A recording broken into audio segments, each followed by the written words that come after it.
All right, so today we're going to be looking at something a little different. Yeah. We're diving into the world of poison Oh, wow. and magic, but uh, not in a whodunit kind of way, more like a way more thought-provoking way. Right. And we're going to be using Veneficium Oh, cool. as our guide, a book by Daniel Schulke. Yeah, what's really interesting about that book is that Yeah. it frames poison as like a metaphor. It's Huh. it's about power and transformation and even spirituality. Right, And not just the Well, yeah. literal dangerous. exactly, Relax. exactly. Yeah, yeah. And the author, Daniel Schulke, Oh, yeah. he's not just an herbalist. He's like deeply connected to Yeah. this magical order called the Cultus Sabati, which uses all these Oh, yeah. ecstatic experiences in their rituals. I've got to add like a whole another layer to his perspective. Right. His background is really, you can see it. He blends herbalism and natural magic. Yeah. And toxicology. Right. In this way that makes you rethink how we see poison. It's kind of like, I don't know, like, does how we react to things like medicine, even recreational drugs, tie back to that same idea, that primal idea of poison. Yeah. It's fascinating, right? It's like this idea that something can be healing or harmful depending on the context. Yeah. And the intention behind it. Totally. That's like at the core of what Schulke calls the poison path. So instead of looking at poison as just simply dangerous, he's looking at it as a tool for spiritual growth. Exactly. He calls it self-poisoning. Oh. But not in like a reckless kind of way, right. It's about using these substances in controlled ways to gain mystical knowledge, reach altered states, and even connect with spirits. It sounds intense. I know, right? But also like incredibly intriguing. Yeah, for sure. Are there any Are there connections to this idea in other... Oh, absolutely. Cultures or traditions. Absolutely. Think of Shiva, the Hindu deity who masters poison. Right. Or there's the Ufir in Islamic tradition, a sort of hell's physician. Oh, wow. Who understands both poisons and their cures. Oh, interesting. So it's almost like there's this concept that true knowledge, even about dangerous things, can be a form of power. Precisely. Okay. And Schulke takes it even further. Yeah. He suggests that even the story of Adam and Eve in the Garden of Eden relates to this. He sees the forbidden fruit. The forbidden fruit. As a poison. As a poison. That's a bold reinterpretation. I know, right? But it fits into this idea that Lucifer, through the fruit, offered a form of initiation. Oh, okay. A risky one, of course, but one that led to knowledge and a kind of awakening. I see. Schulke even links it to the idea of witchcraft as like humanity's first magical practice. So poison as like a catalyst for transformation. Yeah. Even if it comes with risks. Exactly. I'm starting to see the connection. Right. And that leads us to another key concept in the book, the magical virgin. Okay, now that sounds a bit more, mysterious. It does, doesn't it? Is this about literal virginity? Not at all. Okay. No, it's more of a metaphor. Okay. Think of it as a state of openness. Okay. Like approaching something new with the fresh perspective of a beginner, ready to absorb anything. So it's about letting go of preconceived notions, being receptive to whatever knowledge or experience comes your way. Exactly. Oh.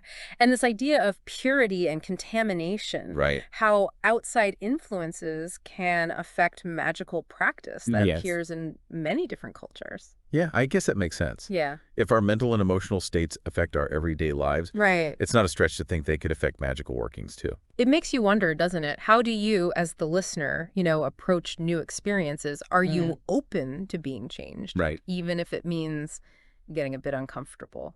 That's a good question to reflect on. Yeah. Okay, so we've got this idea of poison as a transformative tool and the importance of approaching things with an open mind.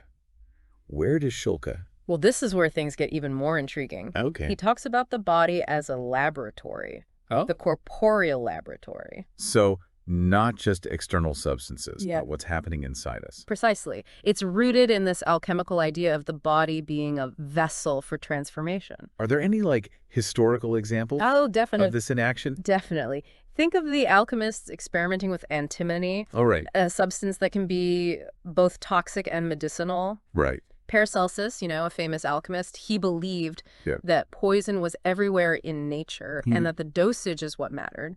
Kind of reminds me of that saying, like, the dose makes the poison. Yeah. Even water can be fatal in large enough quantities. Exactly. Right. And it's not just, historical figures. Right. The poet Dale Pendell actually used this concept of the body as a laboratory to explore the effects of various substances. You get today, too. Totally. All the time. Like anesthesia in medicine is a way of using substances to alter the body's state. Absolutely. Right. And then there's Alexander Schulke, a chemist who experimented with hundreds of psychoactive compounds on himself to understand their effects. Talk about dedication to the cause. Wow, that's commitment to research. I know, right? But speaking of pushing boundaries, Schulke then goes into this really intense discussion of the witch's supper. Ah, yes, the infamous cannibalistic feast. But as with many things in magic,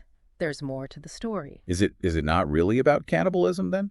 Not literally. Okay. No, but it does involve the use of human remains, or what alchemists called mumia in magical practices. Okay, that's definitely not something you hear every day. No. Was this a common thing in other traditions? Surprisingly, yes. Really? The use of mumia shows up in alchemy, folk magic, and even has parallels with the Christian Eucharist. Wait, you mean the bread and wine? Think about it. Yeah. It's symbolic, but it still represents the consumption of the body and blood of Christ. Wow.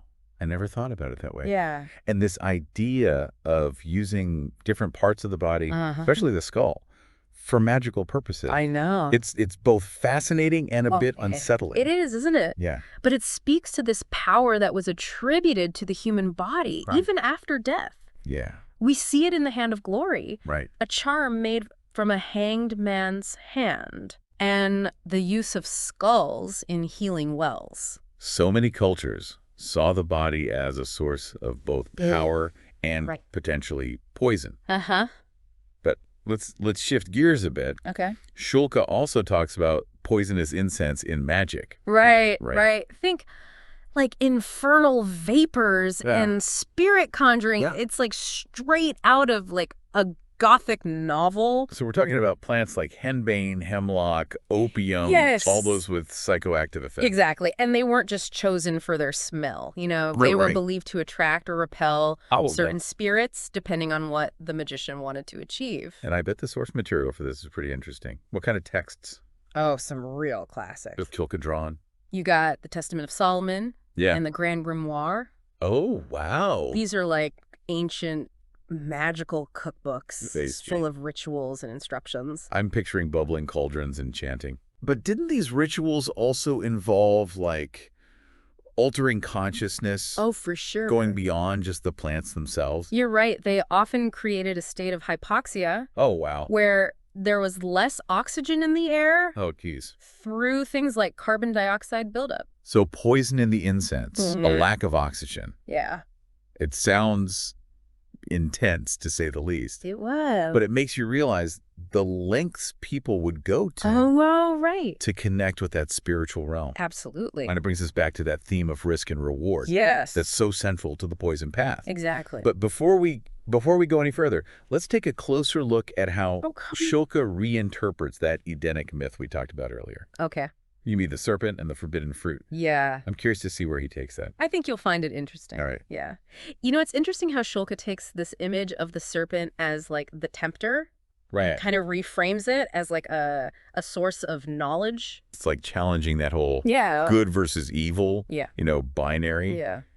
Maybe the serpent was offering like a necessary risk. Right. A chance to evolve. Exactly. Even if it meant breaking the rules. And this idea of poison as a source of both danger and enlightenment really comes through when he starts talking about like venomous animals. Okay, so we're going from plants to animals now. Yes. All right, I'm ready for some creepy crawlies. Get ready for snakes and spiders. Oh, yeah. Toads, a few salamanders. I'm both fascinated and slightly terrified. I know, right? But that's part of the power of these creatures, right? Yes. They evoke these like primal feelings of fear and awe. Yeah, and this is such a good job of, not just describing their venom, but also exploring their symbolic meaning in different cultures. Yeah, let's start with snakes. Okay. I feel like they have such a universal presence. You do. In mythology and folklore. They really do. And they're so often connected to transformation, wisdom, even immortality. Think about how they shed their skin, constantly renewing themselves. And of course, there's the serpent in the Garden of Eden, offering that forbidden knowledge. It makes you wonder, do snakes represent a dangerous wisdom? Yeah. Something we need to approach cautiously? Yeah. But that could ultimately lead to growth. That's such a good question. And then there are spiders. Yes. Those master weavers. Oh, yeah. Often associated with feminine power and destiny. I've always been so fascinated by their webs. Yes. How they can trap and bind their prey. That aspect of ensnaring is definitely reflected in how spiders and their venom are used in magic. They represent control, creation, even fate. Okay, it's making me rethink my childhood fear of spiders. I know, right? Okay, what about toads? They always seemed a bit less threatening. Yeah. And I know they have their own lore, too. Toads are fascinating. They're connected to transformation, healing, and even the underworld. Oh, wow. In some traditions. People believe that they held potent magical substances? Yes, especially in their skin and glands. Oh, really? Yeah. And weren't they often linked to, witches? Exactly. Toads were seen as, familiars. Oh, really? The witches' magical companions. I always imagined witches with cats. I know, right? Toads. Different kind of creepy. But it's interesting that Schulke doesn't just focus on the venomous creatures themselves. He also delves into, the world of antidotes and remedies. Yes. Right. It makes sense. It makes sense. If you're exploring the dangerous side of things, you need to know how to counteract its effects. Right, and it highlights that back and forth. That balance between the poison and its cure. Totally. That's so central to herbalism and toxicology. So we're talking about plants and substances that could neutralize venom. Yes. Okay. But he also takes it a step further. Oh, does he? He talks about spiritual or magical remedies for poisonous influences. So not just physical poison, but those negative influences or energies that can affect us. Exactly. And it brings us back to that idea of transmutation. Taking something potentially harmful and turning it into something beneficial. It's almost like Schulke is saying that with the knowledge and the right approach, even the most dangerous things can be used for growth and healing. I think that's such an important takeaway. And he repeatedly emphasizes the importance of respect and caution when working with these poisons, Of course. It's not about being reckless or romanticizing the danger.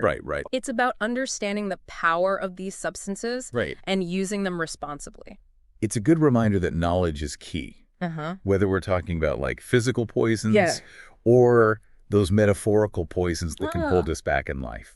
Speaking of metaphorical poisons. Oh, okay. I think it's time we shifted our focus to a particularly fascinating and perhaps unsettling aspect of Veneficium. All right, you've definitely piqued my curiosity. Yeah. What's next on our journey into the poison path? Let's dive into the realm of human poisons. Okay, so you mentioned something about human poisons. That sounds a little ominous. I know, right? What exactly did Schulke mean by that? Well, this is where we get into some of the darker aspects of history and magic. Schulke really dives into the use of human remains. Oh, wow. In alchemy and magic. And there's this really intriguing, albeit unsettling connection he draws between poison and sexuality. All right, so we're definitely heading into uncharted territory now. I'm a little apprehensive and also very curious. Okay. Let's start with alchemy. Okay. We've talked about it a bit already. Yeah. But I get the sense there's a lot more to uncover. There is. Schulke presents a really nuanced perspective on alchemy. Okay. He acknowledges that it was more than just a bunch of guys trying to turn lead into gold. It was a complex system of knowledge. Encompassing medicine, metallurgy, even mysticism and magic. So it was a much broader pursuit Yeah. than we often give it credit for. Definitely. But where does poison fit into all of this? Well, poisons were really central to alchemical experimentation. As both, like substances to be transformed and potential byproducts of the process. Exactly. They were seen as powerful agents of change. It makes sense that they would be interested in the transformative power of poisons. They were all about exploring like the fundamental building blocks of reality. Exactly. And Schulke highlights figures like Paracelsus, who we mentioned earlier. He was convinced that poison was everywhere in nature and that it was the dosage that determined whether a substance was a medicine or a toxin. Again, that duality. Right. The same substance can heal or harm, depending on the context. Exactly. But I imagine there were some pretty serious risks absolutely involved in alchemical experimentation. Especially when dealing with poisons. Schulke doesn't shy away from the darker side of alchemy. He talks about, the use of toxic metals like mercury and antimony. And the dangers these pose to the alchemists themselves. It makes you wonder if those alchemists were a little bit mad. A little bit, right? Or maybe just incredibly dedicated to their craft. Maybe both. Risking their health, even their lives, in pursuit of knowledge. But this fascination with the power of the human body, even in its more macabre forms, extends to the use of human remains in alchemy and magic. Right. You mentioned that earlier. This is where things get a bit more, shall we say, morbid? A little bit. What exactly did they do with human remains? Well, they called it mumia, and it was believed to hold, potent magical properties. Different parts of the body were thought to have specific powers. With the skull being especially prized. It's a little hard to wrap my head around using parts of the dead for magic. It is a strange concept. But I guess it speaks to this idea that even in death, the human body held a certain power, a kind of residual energy. And this connects back to the witch's supper we were discussing earlier. Schulke suggests that those ritual meals, often depicted as cannibalistic, were really more about symbolically consuming the essence of the deceased. So not literal cannibalism, but more about absorbing the power or knowledge. Exactly. It was a way of connecting with the spirit world. It makes you think about how differently death was viewed in those times. Yes. It wasn't necessarily seen as an end, but as a transition to another state of being. Exactly. And certain practices like consuming mumia were believed to facilitate communication with the dead. Or even transfer their qualities to the living. But shifting gears a bit, let's talk about that connection Schulke makes between poison and sex. All right. This is the part I've been waiting for. Okay, this is the part I've been both curious and a little nervous about. Okay. Well, let's see. How does poison relate to sexuality? Well, Schulke explores how certain plants, particularly those with psychoactive or aphrodisiac properties, were used in love potions and erotic sorcery. So those love potions we see in fairy tales. And mythology might have actually had a basis in reality. It's certainly possible. And the mandrake. Oh, yes, the mandrake. With its humanoid root and its lore surrounding fertility and sexuality. Yeah, it's a perfect example of a plant. Is a perfect example of a plant that straddles the line between magic and eroticism. And Schulke goes even deeper, exploring this concept of astral venoms. Astral venoms. Now that sounds intriguing. Yeah. What are they exactly? Well, it's a bit of a complex idea, but essentially it's this idea that sexual encounters can transmit negative energies or influences on a spiritual level. So it's like a metaphorical poison that can affect us energetically. Exactly. And it ties back to that idea that sex, like poison, yes, is a powerful force. Absolutely. That can be used for both good and ill. Right. Our intentions, our choices, even our emotional states can influence the outcome of those encounters. It's a reminder that we need to be mindful of the energy we bring into those intimate moments. Exactly. It's not just about physical safety, but also about protecting ourselves on an energetic and spiritual level. I think that's such a crucial point. And it brings us back to that core theme that runs throughout Veneficium. Yes. This inherent duality of nature and ourselves. Exactly. This whole deep dive has been a journey into that duality, hasn't it? It has. We've explored how poison can be both a source of harm and healing, a tool for destruction and transformation. And how those same forces exist within us, Right. We have the capacity for both darkness and light, for creation and destruction. It's about understanding that power, whether it comes from a plant, animal, or our own choices, needs to be approached with knowledge, respect, and a sense of responsibility. One of the most important takeaways from Veneficium. Yeah, it's been an intense and thought-provoking journey, that's for sure. I feel like I've gained a whole new perspective on poison, magic, and even myself. And if you're feeling inspired to explore these ideas further, I highly recommend picking up Veneficium yourself. It's a fascinating read. Yeah. That will challenge your perceptions and leave you with plenty to ponder. Absolutely. Until next time, keep exploring, keep questioning, and keep diving deep. Yes.